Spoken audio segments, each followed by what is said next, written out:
बच्चों आज हम लोग डिस्कस करने जा रहे हैं पीपीएम और पीपीबी के बारे में। पीपीएम पार्ट्स पर मिलियन और पीपीबी का मतलब है पार्ट्स पर बिलियन। ये मिलियन और जो बिलियन की बात है इसमें थोड़ा सा नंबर में फर्क है। तो देखो हेडिंग लगाते हैं हम लोग पीपीएम, पी से पार्ट्स और एक पी से पर मिलियन। मिलियन और इस मिलियन का मतलब क्या होता है 10⁶ पार्ट, ठीक है। और एक जो पढ़ना है वह पीपीबी, पी से क्या है पार्ट्स और एक पी से पर और बी से क्या बोलेंगे हम लोग, बी से बोलेंगे billion.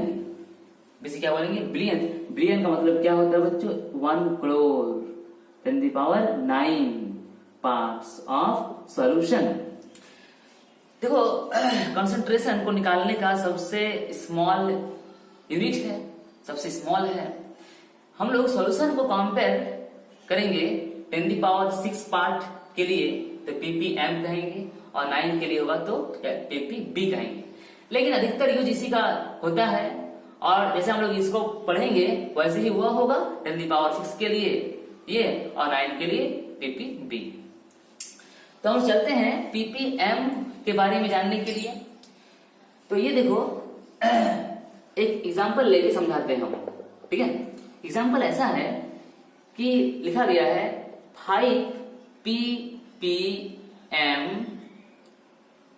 Of glucose in A solution. मान लो कि एक सॉल्यूशन में 5 ppm क्या है ग्लूकोज यानी C6H12O6 ग्लूकोज है। इसका खास अर्थ क्या देखो, इसका अर्थ यह है कि यदि 5 ग्राम ग्लूकोज है, मान लो 5 ग्राम ग्लूकोज है तो ये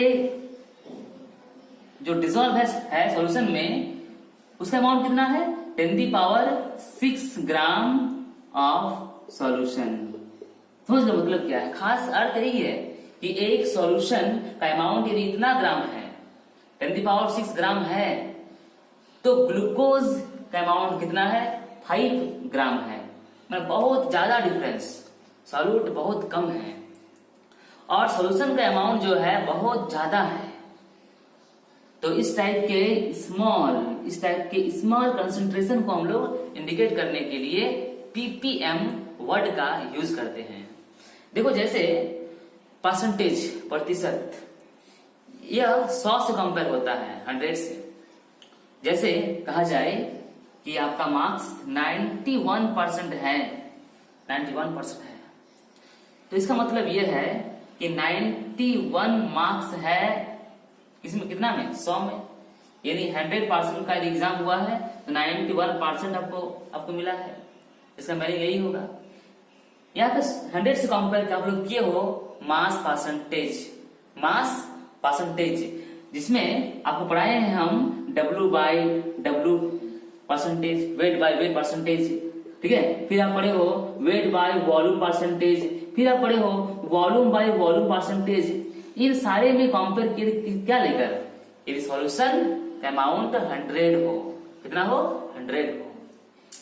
यहाँ पर सॉल्यूशन का अमाउंट बहुत ज्यादा है और डिसॉल्व ऑफ सॉल्यूट बहुत कम है और इस टाइप के टर्म को इंडिकेट करते हैं हम लोग पीपीएम से। तो देखो एक बात है कि जब हम क्लास 5-6 में थे तो एक तालाब में एक आदमी क्या है कि छोटा सा शीशी यानी बोतल में कुछ लेके आया और तालाब में पानी थोड़ा सा लिया, एक बाल्टी, और उसमें वो शीशी तो डाला, लिक्विड था, और उसको घोल दिया और पानी में डाल दिया। तालाब में पानी था लेकिन कम था। सारे मछली और जलीय जीव जो है मेढक वगैरह सब मर गया। अगले दिन जब हम जा रहे हैं मॉर्निंग वॉक में तो देख रहे हैं वहां पे और हल्ला भी हुआ कि चारों ओर का जो जलीय जीव है सब मर गया। फिर हम सोचे कि इतना छोटा सा लिक्विड का शीशी है, बोतल है, तो उससे क्या इतना पानी को जहरीला कर सकता है।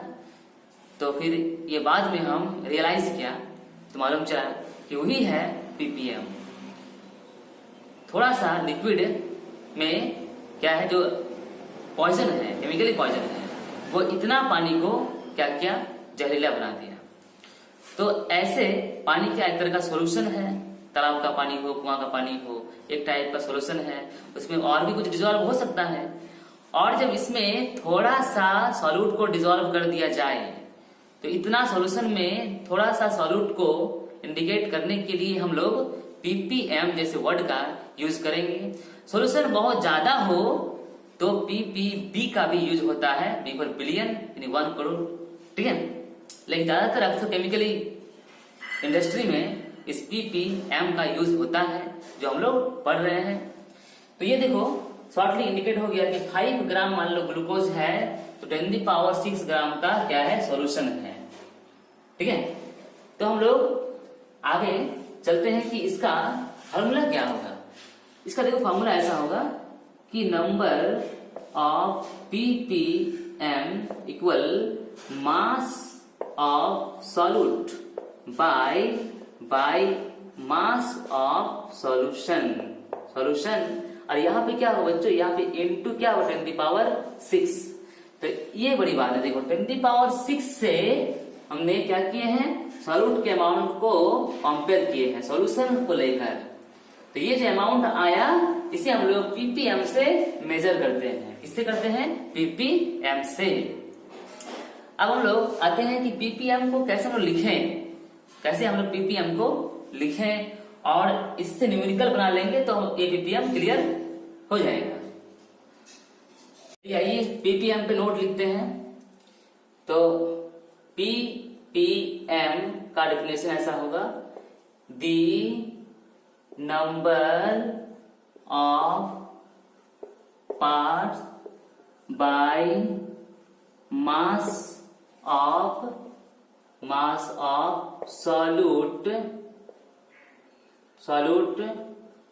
Present in per million parts by solution is called ppm। सबसे बेहतर डेफिनेशन यही है बच्चों। अब देखो यहाँ पे पर मिलियन का मतलब क्या है, 10⁶ पार्ट, यह है पर मिलियन अमाउंट, ठीक है। यदि इसे हिंदी में लिखा जाए ppm का डेफिनेशन क्या होगा, तो हिंदी में हम लोग ऐसा बोलेंगे, किसी बिलियन के प्रति 10 लाख भाग में उपस्थित विलय के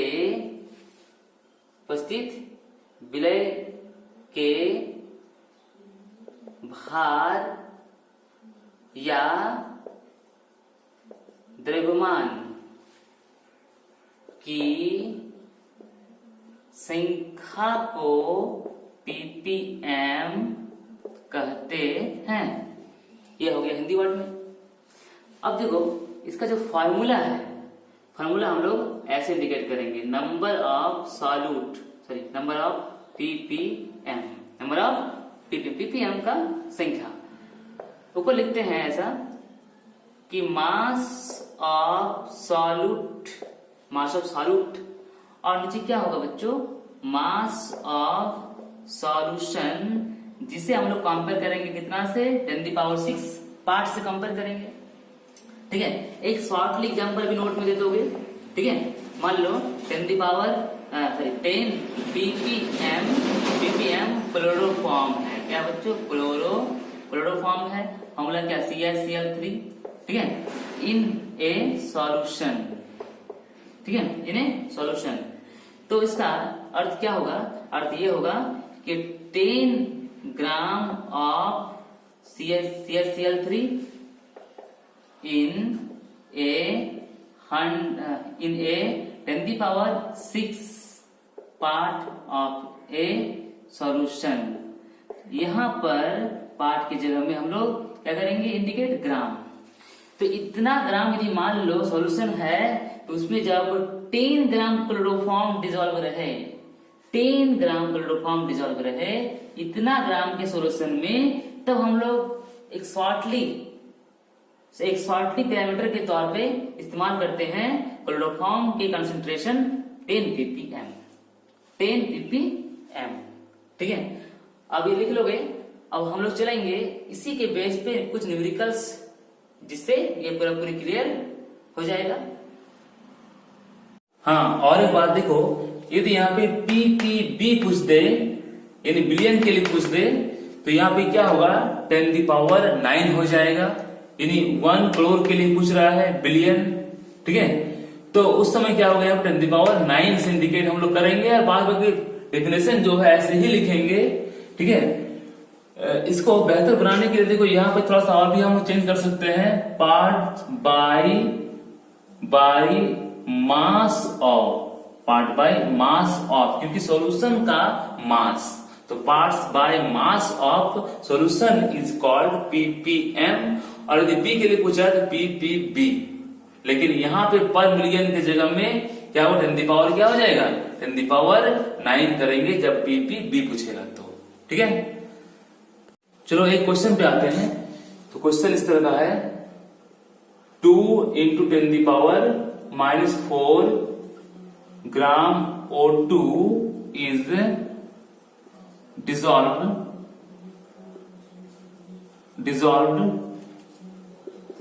in 100 gram of water. Find concentration of O2 in ppm। तो हिंदी ऐसा होगा कि ये ग्राम अमाउंट है ऑक्सीजन का, इसको 100 ग्राम H2O में घोलने से बने विलयन का ppm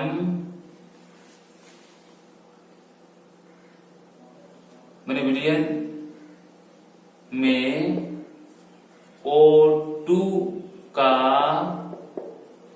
सांद्रता ppm में प्राप्त करें। ये क्वेश्चन दिया गया है। यहां पर O2 का अमाउंट इतना है, ज्ञात करना है, क्या लाना है, क्या ppm, किसका, O2 का।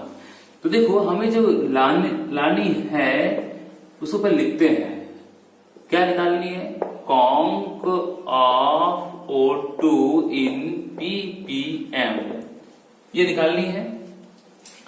ऊपर में क्या होगा, ये जो सॉल्यूट देख रहे हो, सॉल्यूट का अमाउंट कितना है, तो ये 2 × 10⁻⁻4 है।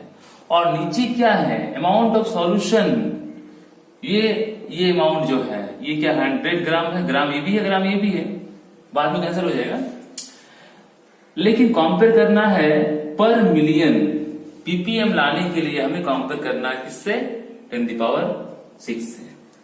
अब इसको सॉल्व करते हैं, 2 × 10⁻⁻4, इसमें 100 कितना है, 2 है, और ये 10 क्या है, 6 हो गया।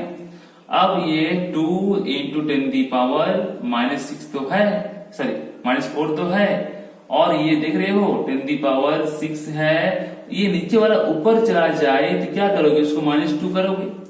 अब यहाँ पे सॉल्व करना है, देखो जितना भी पावर है पावर को ले लो, तो -4, 3 क्या है 6, ये क्या है -2। अब यदि सॉल्व करोगे तो क्या 2 × माइनस प्लस, तो यहाँ पे 6 हो गया, +6 हो गया। आप इसको सॉल्व करते हो, 10 क्या है 0 हो गया। तो किसी के पावर में 0 का वैल्यू क्या है 1, तो यहाँ पे क्या हो गया बच्चों, 2 × 1, आंसर क्या है 2, आंसर क्या है 2। लेकिन 2 क्या, 2 ppm, क्योंकि हम लोग निकाल क्या रहे हैं, ppm में कंपेयर कर रहे हैं। इस तरह से इसका आंसर क्या होगा, 2 ppm। और ये है सॉल्यूट का ग्राम वेटेज। और ये जब सॉल्यूशन बन गया तो उसका अमाउंट ये हो गया, और यहाँ पर कंपेयर करना है 10 की पावर 6 से। Answer is 2 ppm। Next question, तो क्वेश्चन ऐसा है कि 15 ppm chloroform is dissolved in a solution, then calculate mass percentage of chloroform. ये क्वेश्चन दिया गया है, इसको हिंदी में कहा जाए तो ऐसा होगा कि एक विलियन में 15 ppm क्लोरोफॉर्म घुले हो तो क्लोरोफॉर्म का मास परसेंटेज ज्ञात करें। ये क्वेश्चन है, एक सॉल्यूशन है, उसमें 15 ppm का क्लोरोफॉर्म सॉल्यूट के फेज में डिसॉल्व है, तो हमें मास परसेंटेज निकालना है। परसेंटेज पूछा है, मतलब क्या 100 से कंपेयर करना है, परसेंटेज पूछा है। तो देखो पूछा क्या है, सॉल्व में हम सॉल्व करने जा रहे हैं। तो पूछा है कि मास परसेंटेज ऑफ क्लोरोफॉर्म, ठीक है। इसको निकालने के लिए यहाँ देखो ऊपर में क्या होगा, ऊपर में होगा मास ऑफ क्लोरोफॉर्म, ठीक है, मास ऑफ क्लोरोफॉर्म। और यहाँ पे जो होगा वो क्या होगा, वो होगा मास ऑफ सॉल्यूशन इनटू यहाँ पे होगा 100 क्यों, यहाँ परसेंटेज पूछा है, पीपीएम नहीं पूछा है। पीपीएम तो बच्चों दिया गया है, पीपीएम का अमाउंट दिया गया ऑलरेडी प्रेजेंट है, लेकिन यहाँ पे इस क्लोरोफॉर्म का मास परसेंटेज में पूछा है। तो देखो मास ऑफ क्लोरोफॉर्म, आप मान लीजिए क्लोरोफॉर्म का मास 15 ग्राम है, तो सॉल्यूशन का मास कितना होगा, मैं पहले ही कहा था वीडियो में कि ये अमाउंट जो है ये किसमें है, ग्राम में होगा, तो सॉल्यूशन कितना का होगा, यदि पीपीएम पूछा है तो 10⁶ ग्राम का सॉल्यूशन है। और परसेंटेज निकालने के लिए 100 से इंटू करना पड़ रहा है। इसको सॉल्व करेंगे हम लोग। देखो ये 15 है, एक 10 यहाँ पे रख दो, इसको मारने के लिए एक 10 यहाँ पे रख दो, ठीक है। अब हम लोग आगे चलते हैं। 100 में 10 कितना है, 2 है, एक 10 यहाँ छोड़ दोगे तो कितना 10 रहा, 5 10 रहा, 5 10 ऊपर कर दोगे तो -5 हो जाएगा, ठीक है। अब इसको डिवाइड करो तो 1.5 और इसको सॉल्व करेंगे तो ये 2 है, अब बच्चों यहाँ पे 5 है, तो इसको सॉल्व करते हैं, पावर को हम ऐड करते हैं, प्लस माइनस होता है, तो यहाँ पर 1.5 इंटू 10⁻, क्या होगा -3, और निकाल क्या रहे परसेंटेज का वैल्यू, तो परसेंटेज। इस तरह से क्लोरोफॉर्म का मास परसेंटेज का वैल्यू 1.5 इंटू 10⁻³ अब सॉल्यूशन के कॉन्सेंट्रेशन टर्म का सारे पॉइंट इन हो गया। अब हम लोग कुछ इंपॉर्टेंट नया पॉइंट पढ़ेंगे। आप मान के चलो तो सॉल्यूशन का चैप्टर आधा इन हो गया। यदि आप कहोगे एक शॉर्ट वर्ड में तो आपने यहां तक पढ़े कि फिजिकल को स्टेबल कर लिए, ठीक है। आगे हम लोग क्या नया पॉइंट स्टार्ट करेंगे, और फर्स्ट ईयर लोग का सम बेसिक कंसेप्ट जो है ये एंड हो गया इधर से। और नया पॉइंट हम लोग पढ़ेंगे। सॉल्यूशन का बेसिक कंसेप्ट पूरा हुआ है। आने वाला पॉइंट बहुत ही इंपॉर्टेंट है और रोचक भी होगा, इसको लिख लें।